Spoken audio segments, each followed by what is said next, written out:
In numerous circumstances, war can lead to inflation, which leads to loss of people's savings, a rise in dubitation, and loss of confidence in the fiscal system. For illustration, in the US Civil War, the Confederacy plotted financially to meet the cost of the war. Thus, they started publishing money to pay soldiers' paychecks. But as they printed money, the value of money soon declined. High inflation hits middle-income savers the most as they see the value of their savings wiped out. In today's video, we'll discuss how war could lead to Depression 2.0. But before that, make sure you press that red subscribe button along with that tiny bell icon to get updated every time we post new videos.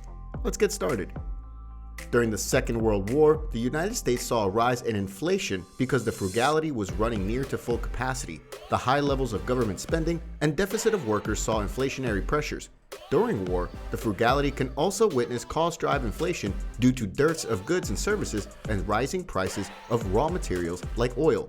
Still, it can produce the circumstances of hyperinflation as governments desperately publish money to try and deal with the lack of goods if a country is devastated by war and the capacity to produce goods is sprucely reduced.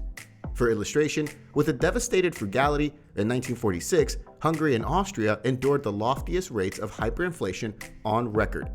Less than a month before the Russian invasion of Ukraine's independent central bank forecast that the $180 billion frugality would grow 3.4% this time after the difficulties of the pandemic.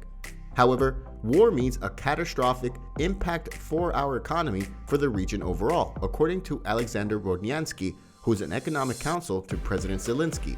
With hundreds of thousands of Ukrainians fleeing the country or joining the fight against Russia, the workforce has shrunk dramatically, which is making it delicate to keep the wartime frugality going. Global deceleration could shoot equities down more than 30%. Surging oil, flattening yield curves could portend trouble. Stocks in developed markets showed they can stand up to a lot last week. One thing they nearly certainly can't repel is a global recession.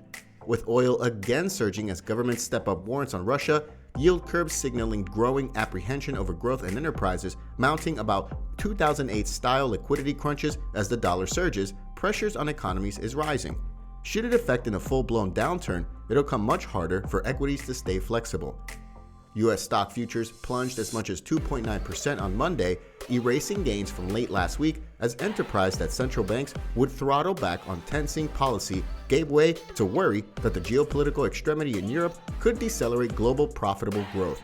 Getting that call right can be the difference between a 36% drop, the average bear market decline in the S&P 500, or a further tampered downturn in stocks that could give way to a rebound, said J.C. O'Hara, Chief Market Technician at MKM Partner.